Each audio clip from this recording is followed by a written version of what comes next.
my name is Arnie Eckelman, and it's A-R-N-I-E, and it's E-C-K-E-L-M-A-N. Very good. Okay. And so I'm originally from Amsterdam, New York, which is upstate, way upstate New York. It's near the capital of Albany. It's about 30 miles west on the thruway.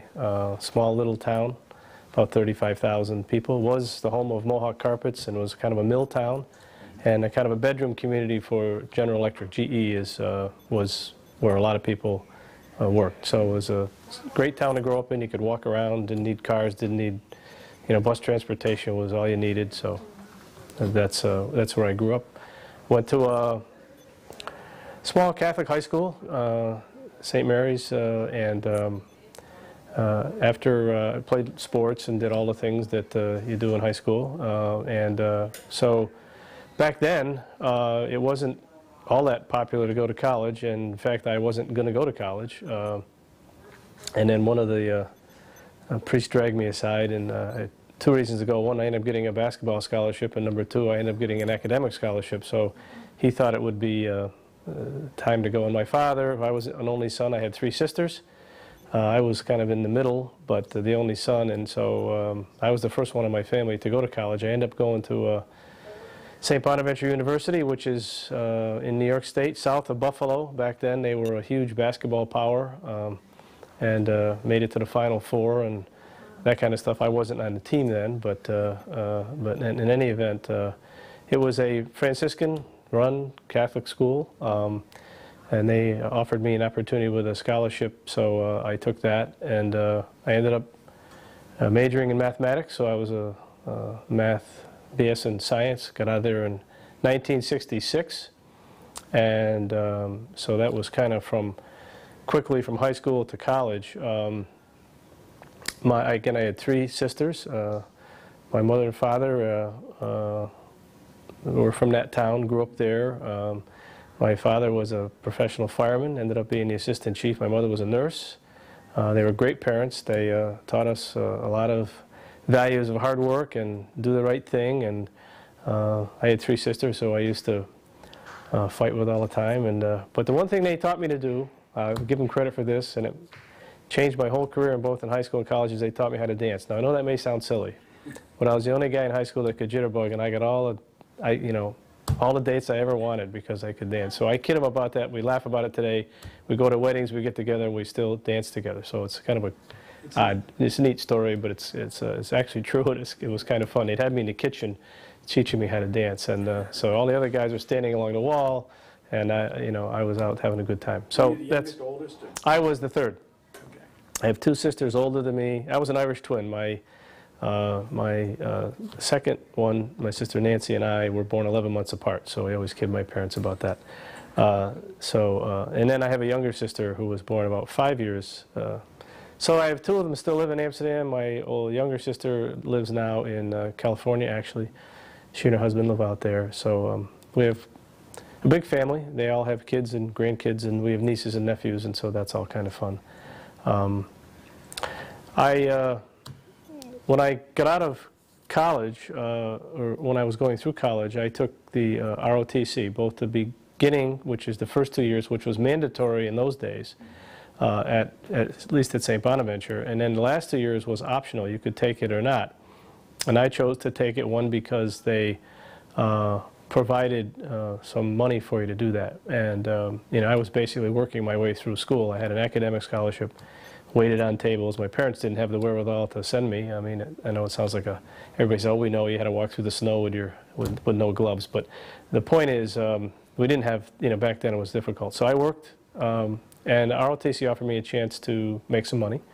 And at the same time, sort of gave me a guaranteed job when I got out. Not that I was worried about that, but I thought that was kind of a neat option to take. So I took ROTC. It was, at St. Bonaventure, the ROTC was what we call field artillery. So I got a commission when I graduated. I became a second lieutenant. And then I ended up going to what they call a summer camp. In my junior year, you had to do that, but met all the requirements, to make a long story short. And I had the good fortune of becoming what they call a distinguished military graduate. And the advantage of that was, based on my marks and based on the rank that I achieved in the ROTC program, they offered me what they call a regular Army commission versus a reserve Army commission. The major difference is the regular Army commission had a longer commitment. It had a 3-year commitment versus a 2-year commitment to go in the service. But they offered me my choice of branch, and they offered me my choice of my first assignment. Now, what was interesting about that, at the time, Vietnam was really warming up and getting to be kind of a problem. And so we were all a little concerned about, okay, where are we going to end up and what are we going to do? And I thought if I could get my choice of branch and assignment, that that might be a good way to, if you will, avoid the war. Not that I was planning at that point to avoid the war, but I said, well, if I can go do something else, why not? What year was this again? 1966. 66, before the real big build-up. 1960, it was starting to build up, and 1965, November 14th, I think, was the very first confrontation in Vietnam, is my recollection anyway. But anyway, it was starting to build up, so at least it was on our minds. But having a degree in mathematics, I thought, well, gee, why don't I try to go into the missile field? And so I received a commission as a second lieutenant, and I was sent to a unit called the Air Defense Artillery Organization in the United States Army, Fort Bliss, Texas. So I'll come back to that in a minute. But before I went there, because I was selected for a special program, this missile program, I could only go into the Army when there was an opening. And there wasn't going to be an opening for at least 6 months to a year into this missile unit.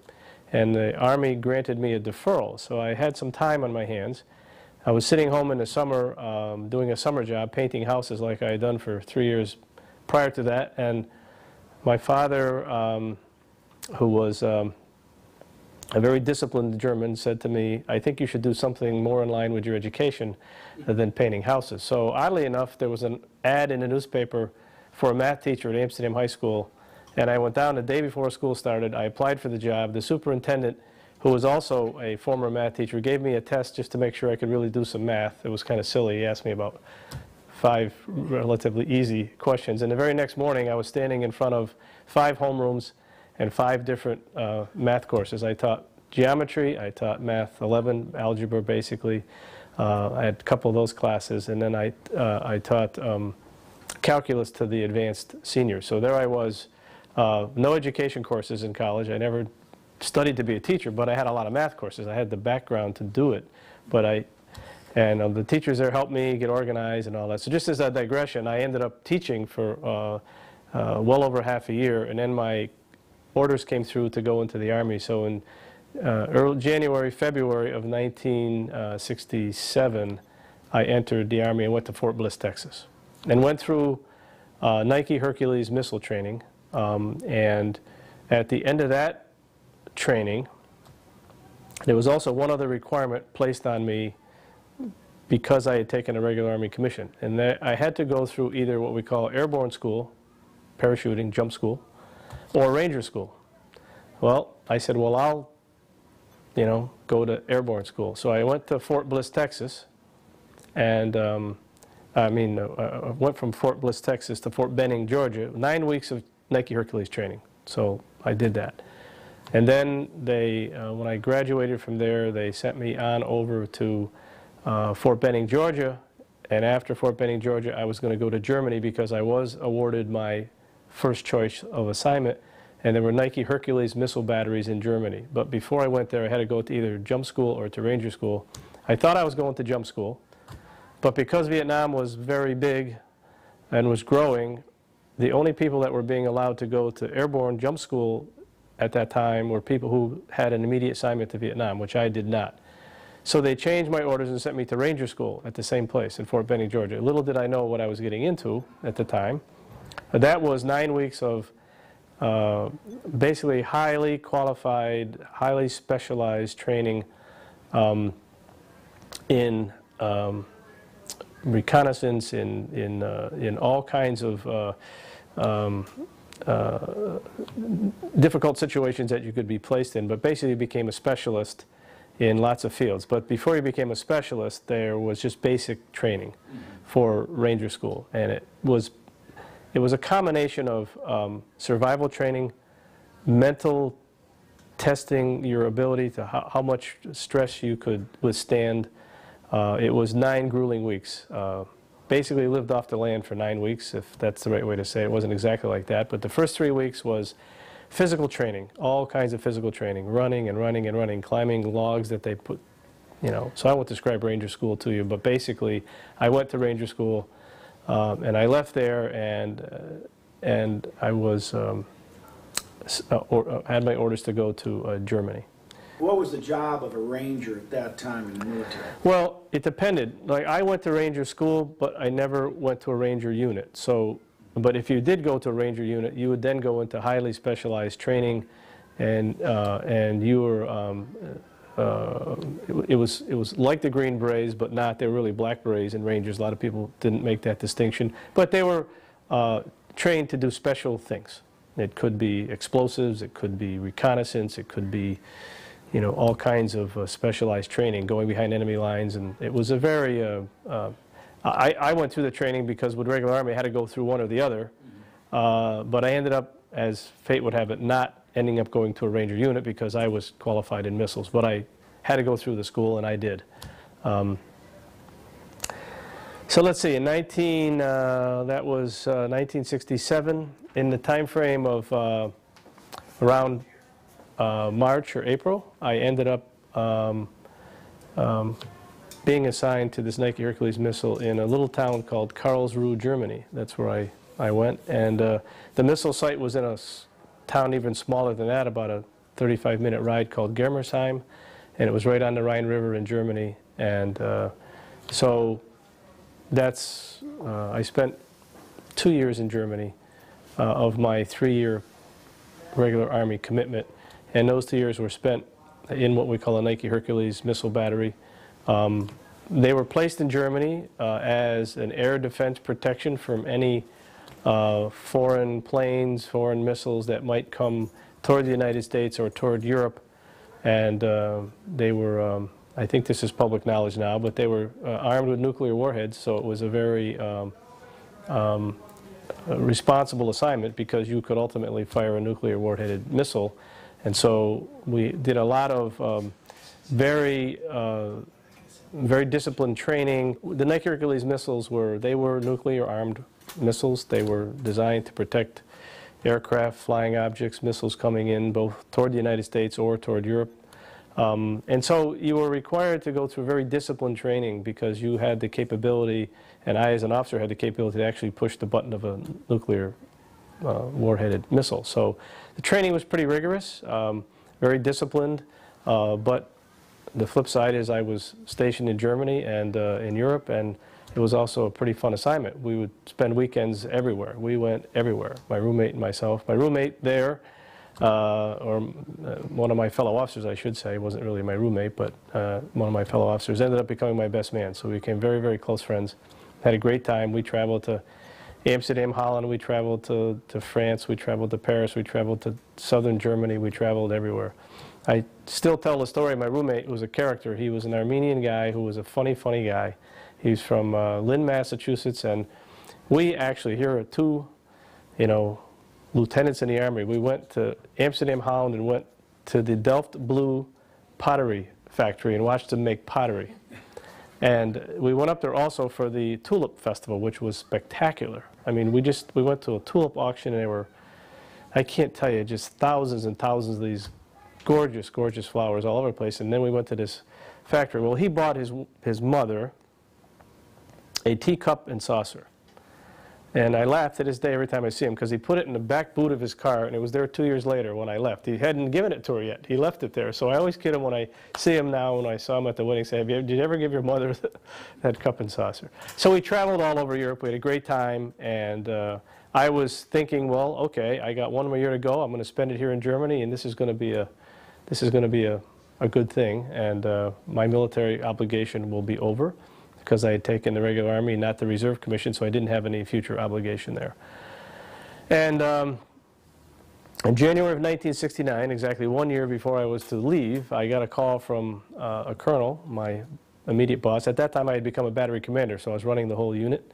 And he said to me, I've got some good news and bad news for you. The good news is you're going to be leaving here, which, you know, you've been here for 2 years, and the bad news is you're going to be going to Vietnam. Or he said, I could reverse that. The good news is that you're not leaving here. So he had some fun with me, but basically he said that I had been given orders to go to Vietnam.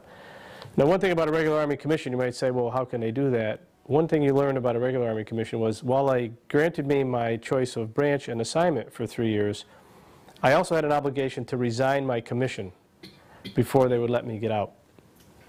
And in that particular case, and for most regular Army officers, they wouldn't let you out of the service in those days until you went to Vietnam. So I was probably going to have to go anyway, and it was probably a good thing that I did it at the end of my 2 years, because if it had been at the end of my 3 years, I probably would have been extended for a year to go to Vietnam. So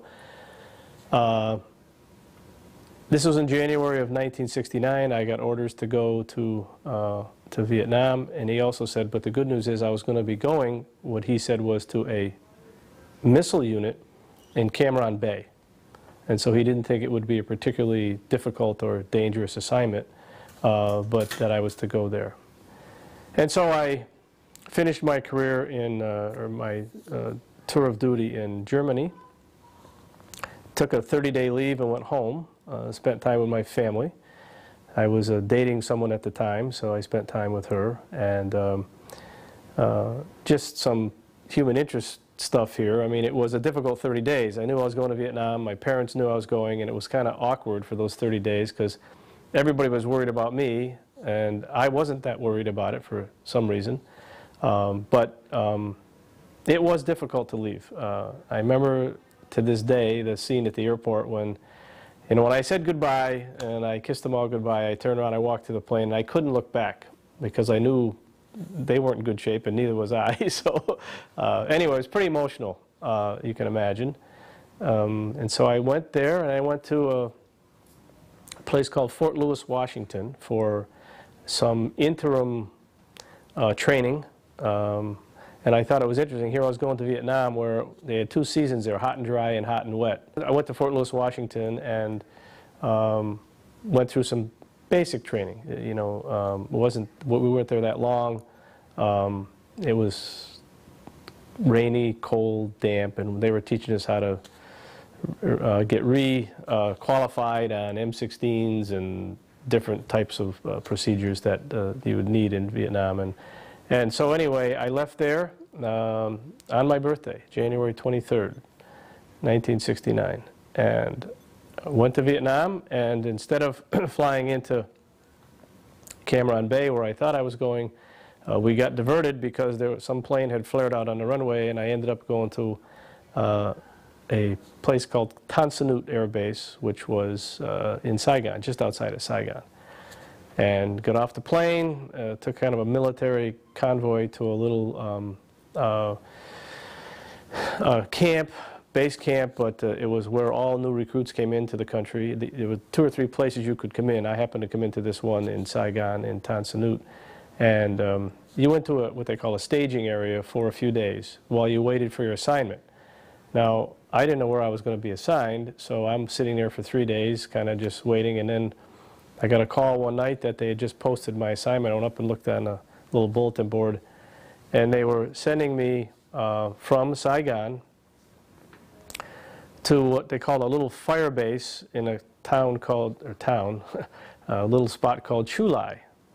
The Chu Lai was way up in they had corps. There was the I Corps, the 2 Corps. From north to south, there were 4 corps, the way they split the country up. I Corps was the furthest north, and Da Nang was probably the furthest part, right near the DMZ, right near the demilitarized zone. Then there was Da Nang, and then there was a fire base called Chu Lai. It was just west of the South China Sea. So it was also the home of some Nike Hawk missiles. Not Nike Hercules, Nike Hawk. Just happened that they were a smaller missile, more to hit low-flying aircraft. And because I was missile trained, I got assigned to a missile unit in this little place called Chu Lai. So in the middle of the night, we went on a little walk through some not such a pleasant area, got on a C-141 aircraft, and We sat in these jump seats, and up we went to a place called Chulai, about an hour flight, and I landed in the middle of this airstrip and got off and looked around, and all I could see was mountains all around me, an airstrip, these little, we call them hooches, but they were buildings where people lived, and I saw a whole string of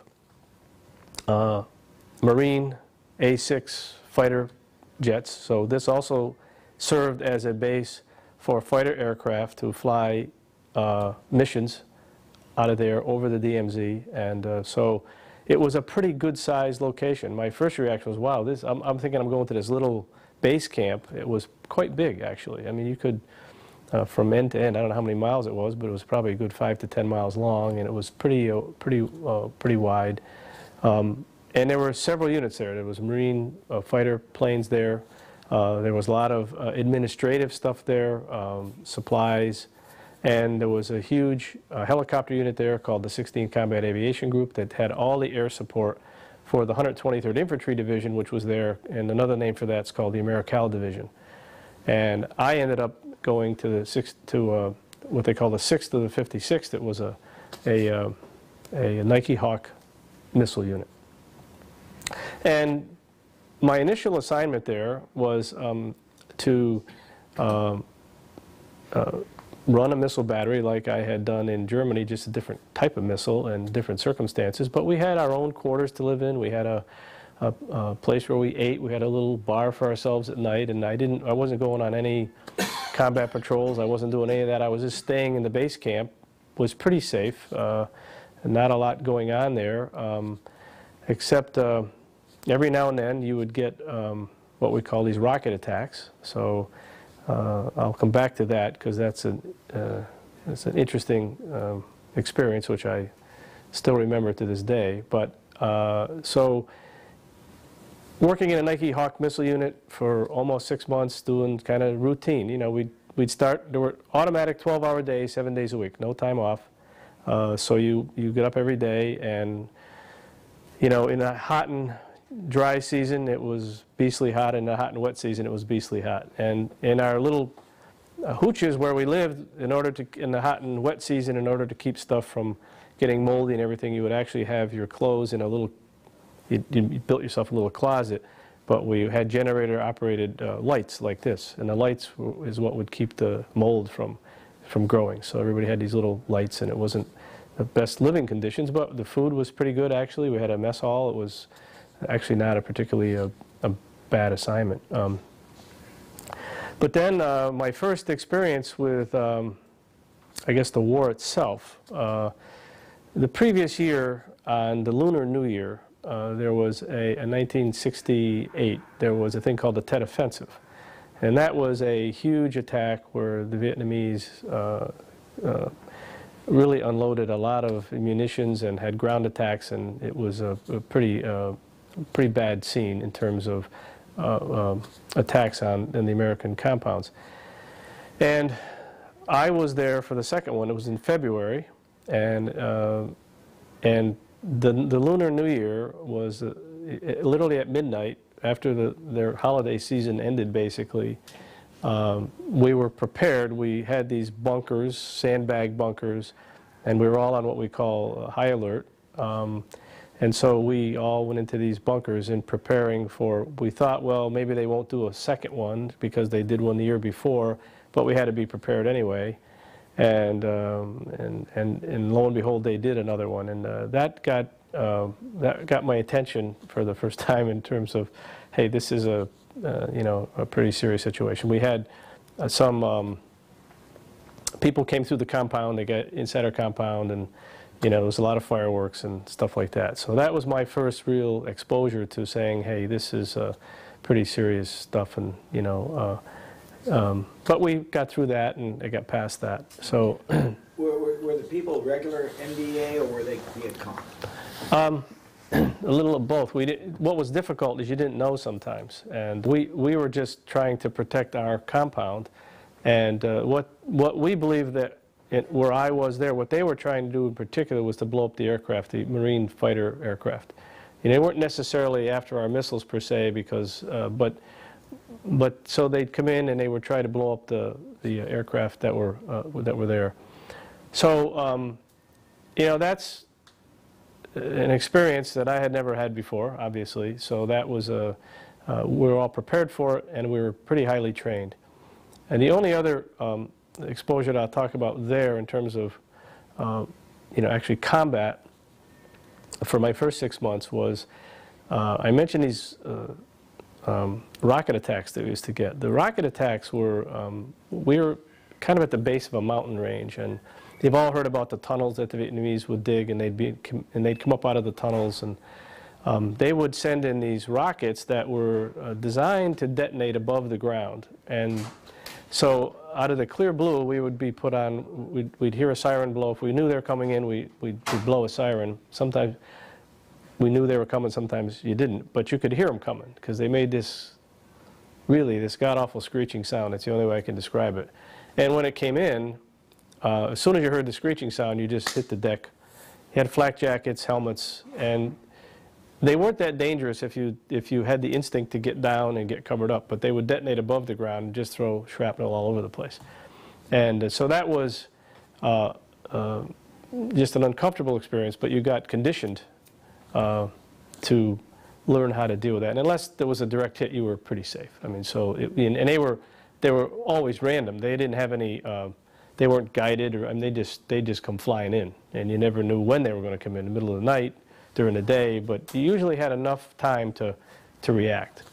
So that was just an aside, but that was my probably the thing that I didn't like the most, only because it was so random. I had no control over it, and I was a little bit of a control freak in my life. So, but actually, the funny part is, to this day, if I'm walking down the street and a car backfires or something like that happens, I mean, it sounds silly, but I will literally, we laugh about it after it happens, but I literally, you know, start to hit the deck. And so I went through that. Anyway, that was 6 months. First Nike Hawk, not a bad assignment. Learned a lot, learned a tremendous amount technically about missiles, and learned a lot about different people and how they handled things, and saw a lot of situations there, which I could describe.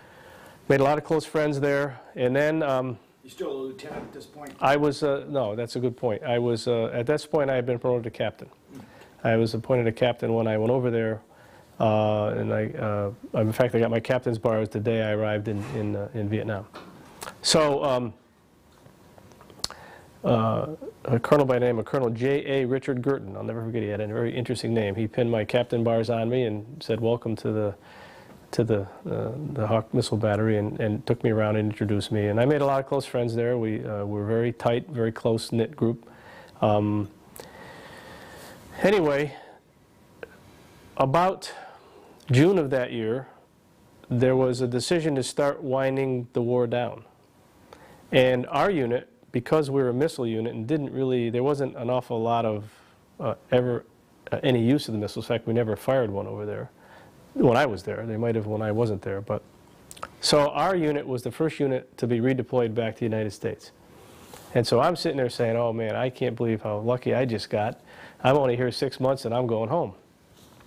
And so I was on the planning committee to arrange when the planes were going to come in and shut this place down and move all the equipment, and we worked on that for about a month. And but then a little wrinkle to the plan: if you were a regular Army officer, as I was, they come out with a ruling that said, because you are an officer and you're a regular Army officer, that you will not get redeployed because you haven't been in country for over 6 months. You are going to get reassigned. And so this is where the plot thickened a little bit for me. I ended up getting reassigned to that helicopter unit I was talking to you about. It was called the 16th Combat Aviation Group, and they had all the air support for the AmeriCal Division, or it's more known as the AmeriCal Division. It was also known as the 123rd Infantry Division. And I'm saying, well, what am I going to do? I'm a missile expert. What am I going to do in a helicopter unit? As it turned out, there was a full bird colonel that ran it, and all of his administrative staff, the person who ran it was called an adjutant, and so they made me his adjutant, and basically I was his assistant. And So that was a pretty interesting assignment for me, but I was a little apprehensive about it at first. And so I ended up working there. I did some flying with him, so if he went out and went on some flights, he would take me along, and we did lots of things. All administrative stuff, bringing in new people that were leaving, coordinating all that. So I had a whole staff of people that did that kind of work for me. And I was also very, very fortunate. This Colonel and I hit it off very well. We had a great relationship. I had a tremendous respect for this man and for these helicopter pilots. When I tell you, when they flew a combat mission and they went out, if anything happened or any helicopter was down, these guys just, they didn't leave anybody there. They'd go get them. And we had Cobra gunships. We had a big aircraft called Puff the Magic Dragon we could call in. It was an aircraft that had like the guns on it looked like a Gatling gun. It was just like and you could watch it take a row of trees and just cut them down. I mean, so I was now getting involved in a very different experience than I had ever had, and like I say, it was I learned a lot about myself. I learned a lot about discipline. I learned a lot about how to work with people in very strenuous situations. And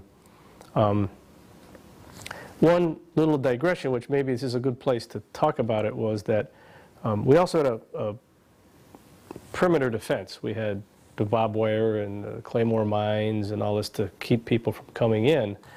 And one of the most eye-opening experiences that we had was this colonel asked me to coordinate. We had captured a few Vietnamese, and basically through an interpreter, they were sort of laughing at our perimeter defense. They said, you know, you guys, you think that's a perimeter defense, but he said, I could walk through there tomorrow morning and nothing would ever happen. And when we had these perimeter defenses, we had soldiers out there in little foxholes protecting us at night, and we always went to bed thinking we were pretty safe until we had this guy come in, this Vietnamese that we had captured, and he decided to help us out, so we called him a Chu Hoi. That was their names if they went to help you. And anyway, he told us to set up any kind of perimeter defense that we wanted to, and we did that. And he went outside the compound, and when I tell you, he walked through there like you were walking down the street. He was double jointed. He worked his way through and walked right in our compound, never tripped anything. And so we had a whole different setup, and he helped us set up a different kind of a perimeter defense. But I talk about the perimeter defense and I talk about the relationships because one of the, in reflecting on Vietnam when I came home, and one of the things when I was over there, and the story is probably best told in a movie called Platoon. There are a lot of Vietnam movies. There's hundreds of them. In fact, if you go on a website and just look up Vietnam movies, there's a top 10 list, and I'd recommend everybody see most of them. But the movie Platoon talked about the war within the war. That is, you had the war, you were fighting the enemy, but to a large degree, you were fighting yourselves. You had individuals who were sent over there right out of high school. They went through basic training. They went through 9 weeks of advanced training, AIT they called it, and all of a sudden they're showing up and they're putting them in the infantry, and they're under tremendous stress. I had the luxury of going through college, and the only advantage of that was it gave me 4 years to mature a little bit, I think. You know, I thought I was a little more mature than most, and how to deal with those situations. But if you're going out, and as I had to do at night, and walk by those foxholes and make sure that they were alert, make sure they were okay, the balance you had to strike as an officer was leading them, being a leader for them, telling them what to do, ordering different things to do, but respecting them and respecting the state of mind that they were in. And that didn't always happen. I mean, some, at all levels, and I won't just say officers or enlisted men, but some people couldn't handle it, and they had breakdowns of various types, and they would do crazy things. And so you were always walking a fine line between how do you, respect them, how do you, understand and know that they're in a stressful situation, yet you have to demand that they perform their job because more people's lives than theirs depend on it. So I won't elaborate a lot on that, but I wanted to digress there because that happened in various times throughout Vietnam, and I witnessed it and saw it. In fact, a very, very good friend of mine, a captain who ended up coming into our unit, was an infantry officer. And he got sent to us because he had basically a falling out with his unit. He had made a couple of decisions that, in hindsight, probably weren't the right decisions. His unit kind of turned on him, and that was not that uncommon. I mean, you didn't hear a lot about it. You probably wouldn't read a lot about it. And this guy was the nicest guy I ever want to meet, and he freely admitted he probably, in hindsight, made a couple of mistakes. But a lot of the people who, if you're going in and getting shot at or getting killed or getting wounded, some people are pretty unforgiving.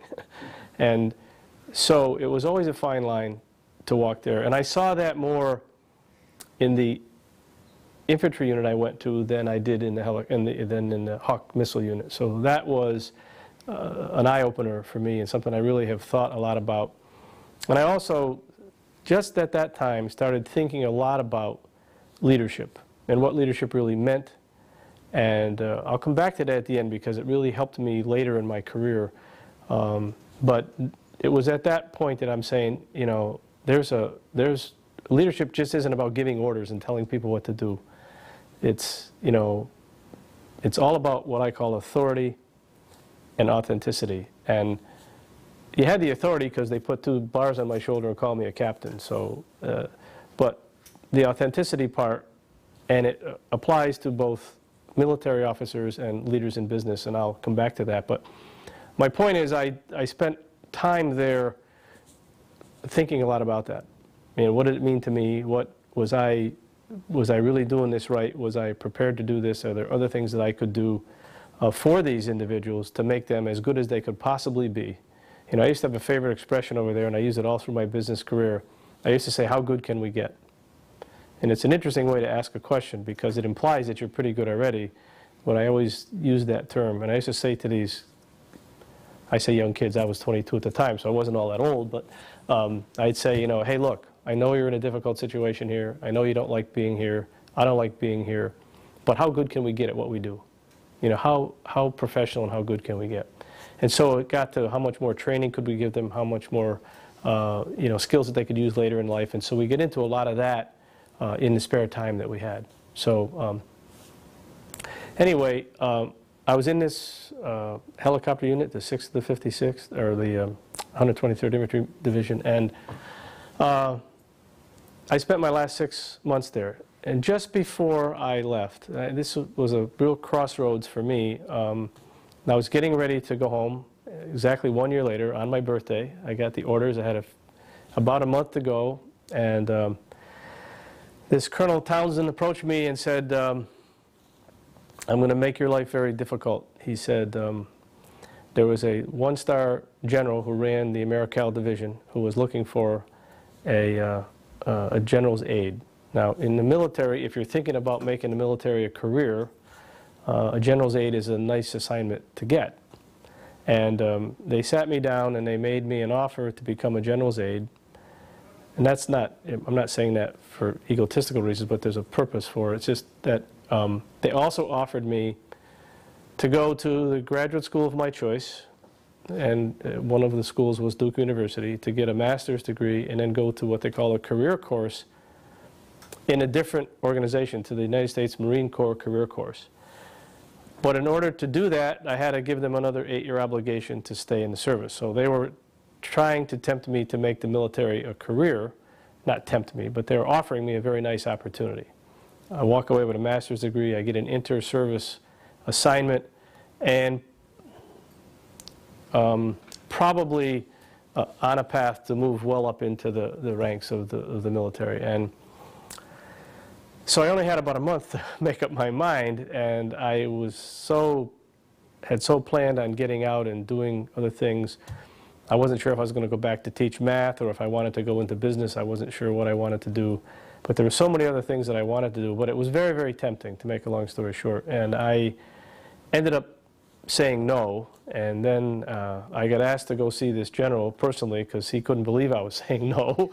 He said, "Do you realize what you're giving up?" And I said, "Well, I'm not sure I do, but all I know is my instincts are telling me that this is probably not for me." Not so much because I dislike the military. In fact, I love the military, and it did a lot for me personally. What I didn't like is what they call an unaccompanied short tour assignment, which Vietnam was. And in Iraq today, that's what it is. And I thought if I were married and have children, at the time I was single, I didn't have a lot of obligations, but I couldn't imagine, because a lot of my friends were married and they did have families, and they would take an hour on a leave, and they'd go for a week and come back, and I couldn't comprehend. It was tough enough when I left my girlfriend and my parents at the airport. I didn't know how I could possibly leave kids and a family for one-year assignments, maybe, that would happen every so often in my career. And that was sort of the thing that tipped me over the edge. And I stayed the course. I had a very convincing general trying to convince me not to do that, but I finally said, no, I'm gonna leave. I mentioned quickly some of my friends and meeting their spouses, etc., on what we called R&Rs, rest and recreation. They allowed 2 of those when you were in Vietnam, and they had different places you could go.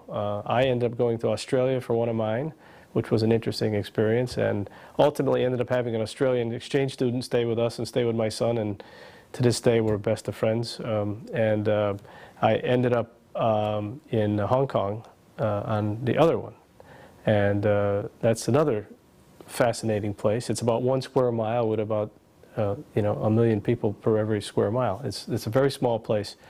I ended up being there over Thanksgiving and ended up having Thanksgiving dinner with the American consulate there, so that was just a little perk on the side. But those are just some little anecdotes that may or may not be important. But people really look forward to their R&Rs, and that was great leaving, but difficult to come back. But that happened usually twice. One was part of your authorized, and one you could take as part of your vacation. So if the second one was optional, but most people took it part of your leave time. So as I mentioned, exactly 1 year later, January 23rd, 1970, I came back from.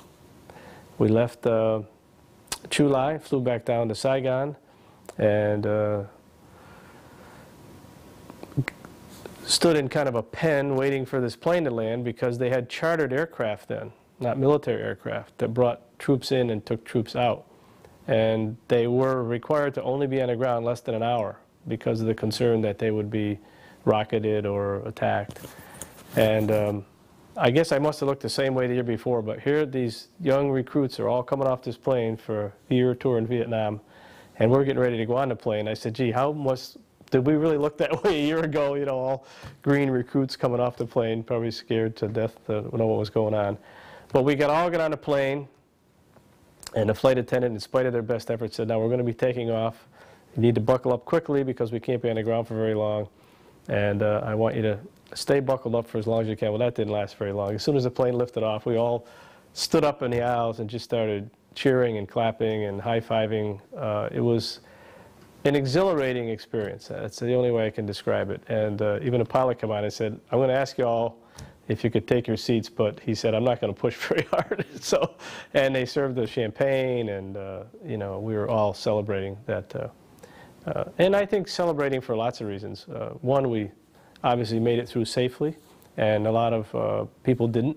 Some of my friends didn't, and we thought a lot about that. In fact, we ended up having a little bit of when we all calmed down, we actually had a little bit of a prayer for those that didn't make it. We felt very fortunate to make it. So it's kind of a really mixed emotion kind of a day, and then they stopped at different places on the way home. We stopped in the Philippines, and we got off the plane, and we had a little layover. It wasn't very long, but I remember all of us running to, depending on where you got to, the cheeseburger stand was the favorite. We all ended up getting cheeseburgers and ice cream sundaes. I can remember, just inhaling this cheeseburger. It was probably the best meal I've had in a long time. So that was the how I got there, what I did pretty much in Vietnam. I think I would describe that, and then I'll just finish up. When I left there, I went, flew back to California. I was discharged out of Oakland. There was a military unit in Oakland, California. And I flew home. I had my uniform on, and now recognize I had been out of the country for 3 years. I had been in Germany for 2, and I had been in Vietnam for 1. And I would say, and I've only, haven't been that long in this world, 60-some years, but the point is, that 3-year period, I think, changed this country more than any period I can think of. It was remarkable what I witnessed when I came home. Friends of mine who I went to high school with and palled around with before I went to Germany were all walking around with long hair, totally bitter about the war, protesting the war. We had the Kent State massacre. We had all of this anti-war stuff going on. And here I am. I'm coming home in uniform with short hair and, thinking, well, okay, maybe I could be a critic of the war if I wanted to, but I didn't think there was any purpose in doing that. But a tremendous number of my friends just said, how could you have gone there? What are you doing? Very interesting experience. So I got through all that, and when I was in Vietnam, I had sent, back then, jobs were very plentiful, unlike now, unfortunately. And so I sent out through an agency my resume, and they sent it out to, I don't know, 200 or 300 companies. And when I got home, I had, I think, 30 or 40 messages, letters, from companies interested in employing me if I so desired.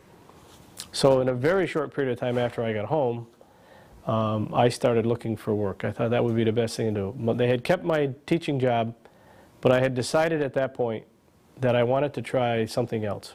I felt that I had developed a lot of skills around managing people, managing situations, just generally being able to take things and work them and mold them and get to an end result. So I decided to try business.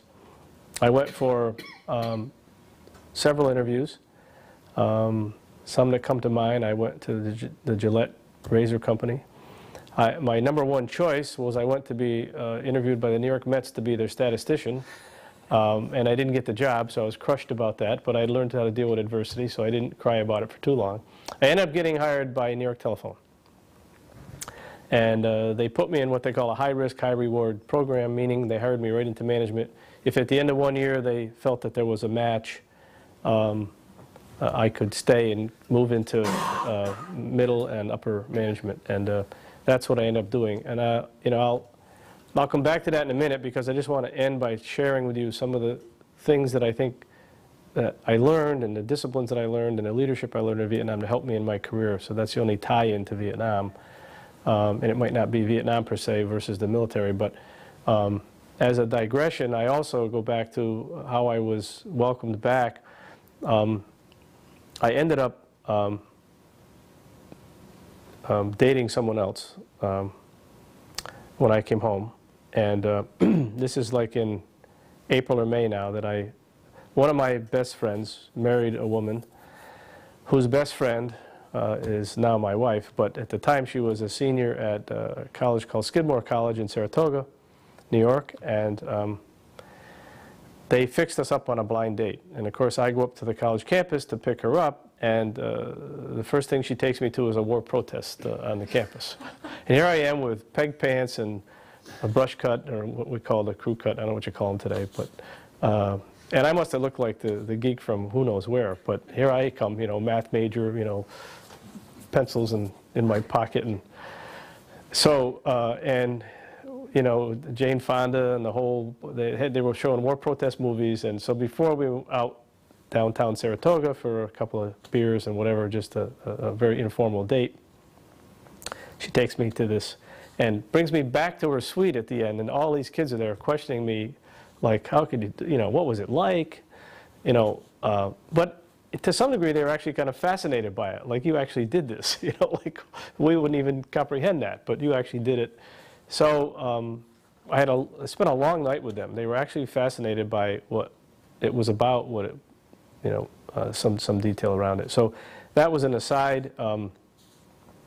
We survived the first date, and she actually, I drove her home because she came home for the weekend. She lived in our little town of Amsterdam, New York, which was very close to Saratoga, and we went out a second night, and then I drove her back to the campus on Sunday night, and fortunately, she graduated in May, so that kind of ended. She became a music teacher, and I had been a math teacher, so she was a music major, and so we ended up getting engaged the following October, and then got married the following June.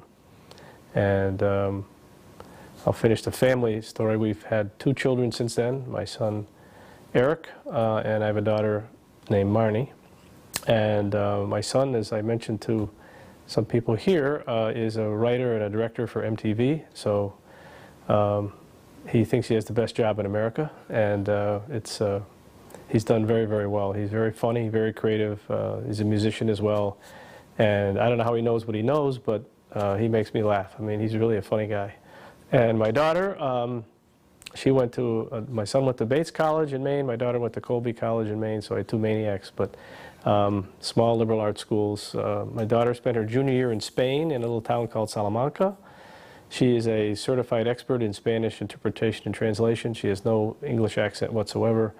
And she now works for a company called Unilever, worked for Saatchi & Saatchi. She does marketing and advertising basically in Latin and South American countries for different products, and she's on their Hispanic side. She's married to her. She met her husband in graduate school, Derek, and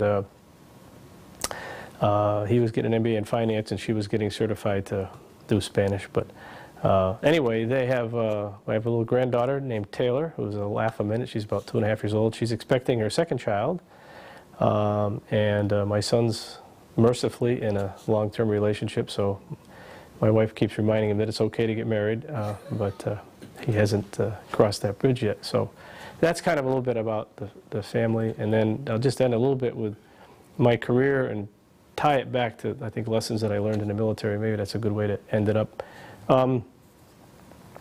I started with New York Telephone, as I mentioned, and pretty much in the operations side. I started in what they call a business office manager, then I went over to what we call the plant department, which is basically all the installers you see, the repair, engineering, construction, the building of the outside plant, all the major components of operating a telephone business. And started in Albany, New York, had a very interesting break about 7 years into my career. Governor Cuomo was the governor of New York at the time, and he had asked some businessmen to come in and help him improve the productivity of the state.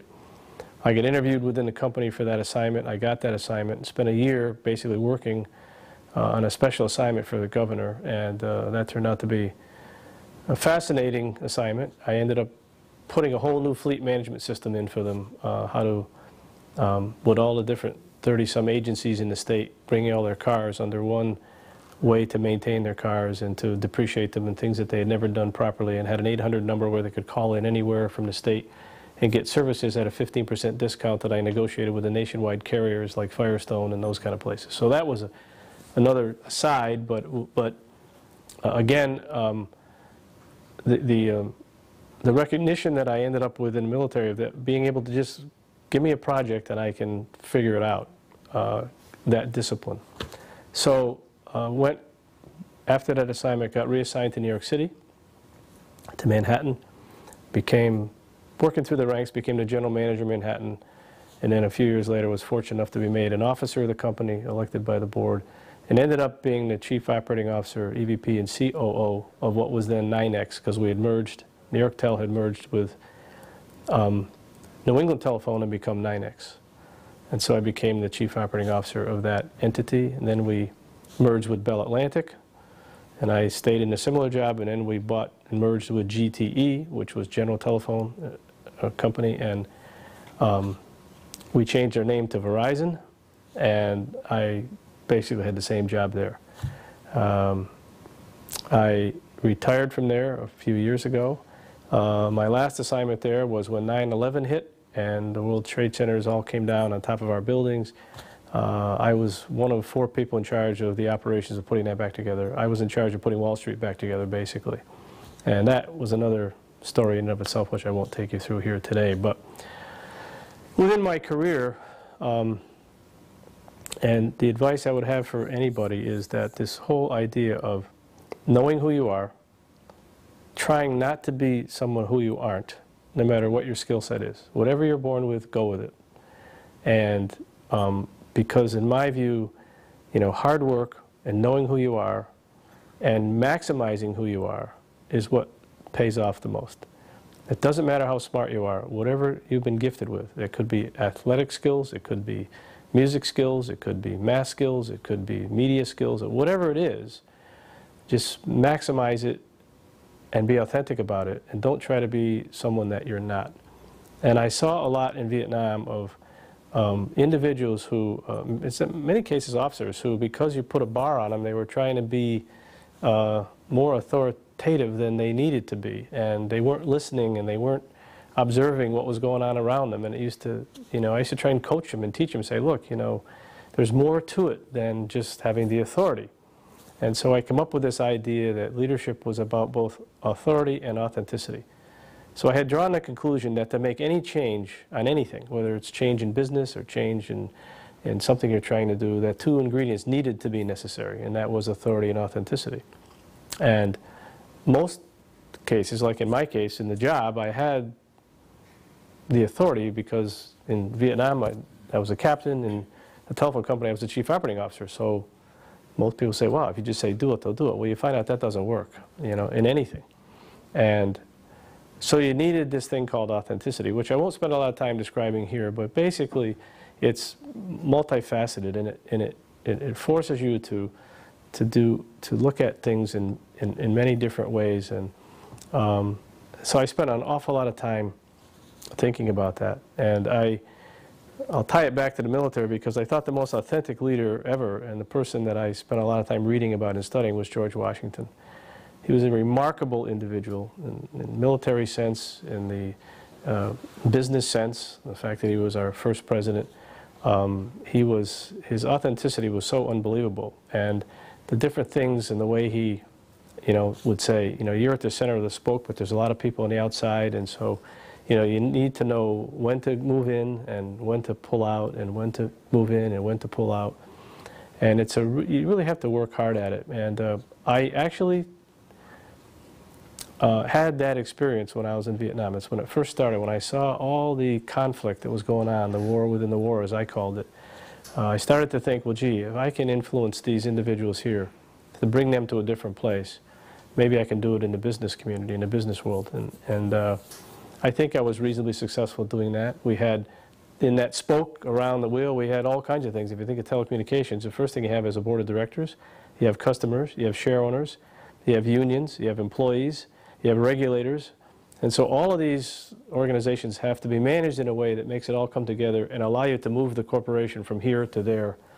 And I think a lot of the skills that I picked up and learned, both in the military and in college and maybe a little bit in Vietnam. Just finish up by saying that I think that a lot of the skill sets that I learned, when I say learned, just, got exposed to, was able to, test what I could do under stress, test what I could do under adversity. And the standing joke in the company was I used to have to go in front of the board of directors on a regular basis, and a lot of people thought that was very stressful, and I said, you don't know what stress is. This is not stressful. Nobody's shooting at you in there. So, it got to be, but that kind of, just freedom, when I got out, I just felt this unbelievable freedom to be able to go and do whatever I wanted to do and see what kind of change I could make, and particularly in a large corporation and in individual people's lives. I mean, it was, so I tried very hard. I worked very closely with the employees. I tried to, work closely with the unions and respect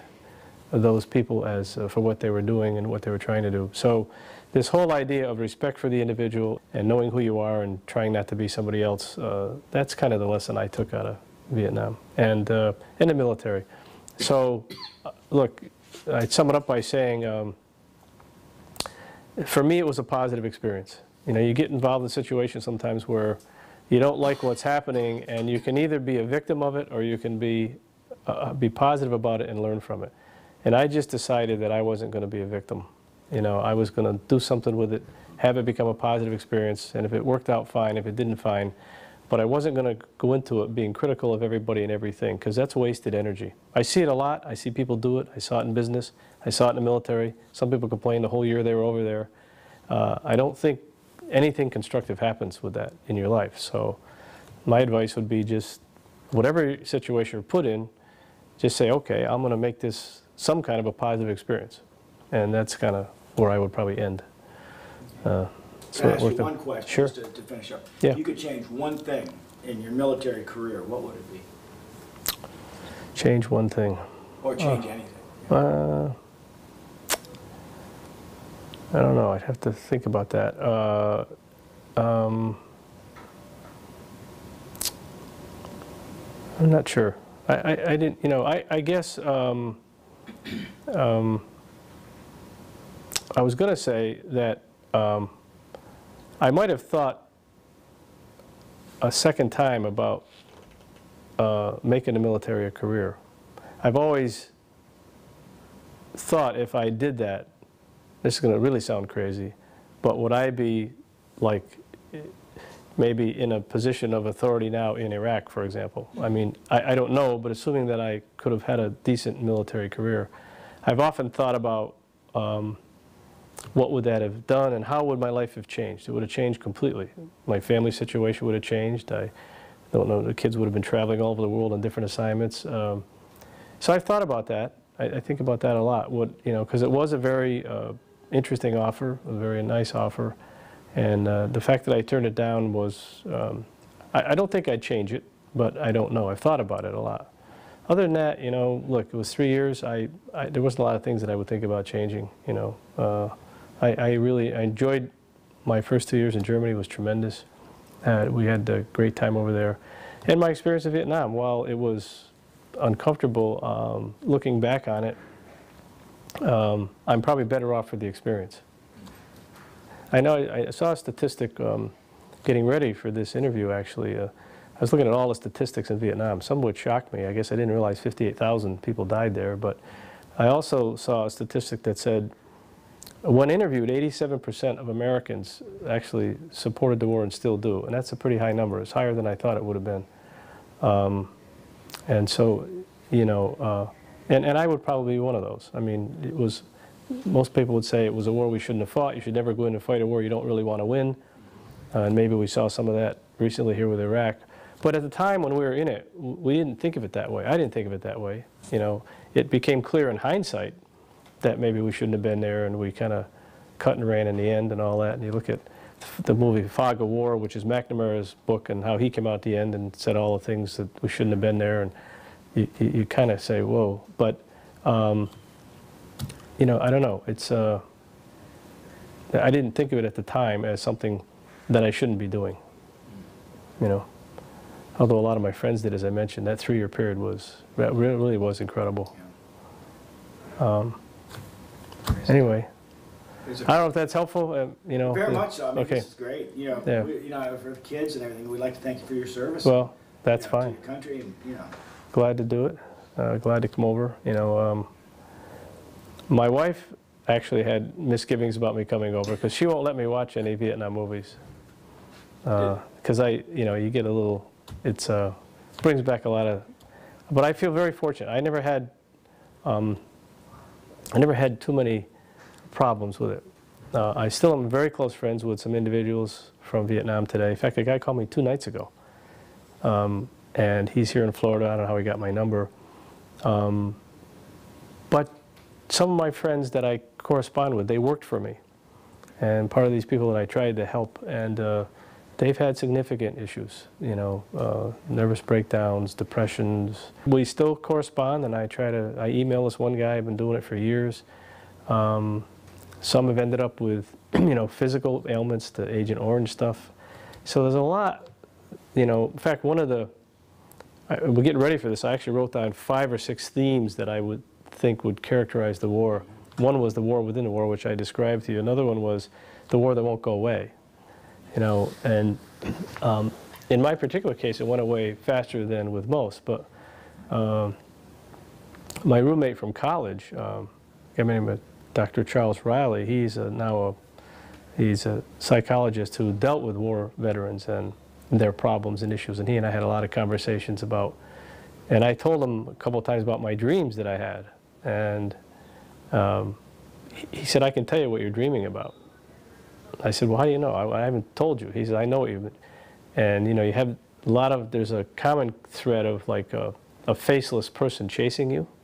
It's interesting, but it's very common among Vietnam veterans, supposedly, at least according to him. But you know, I haven't had that in years. I mean, I feel pretty normal and pretty well adjusted from my experience, and that hasn't, as you know, always been the case.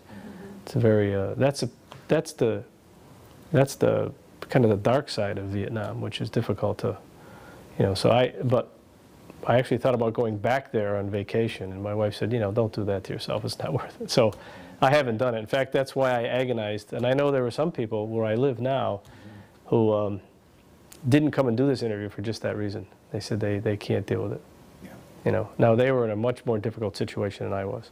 This one individual, good friend of mine, he was a sergeant at the time, and his captain got shot, and he went back in and got him and carried him out, and he was a highly decorated guy, but he just doesn't want to talk about it. And most people don't.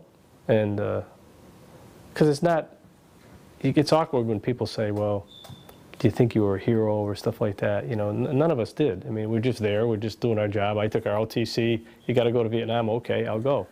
You know, so we didn't, I don't think, put it in any historical perspective like it's being put today and looking back on it.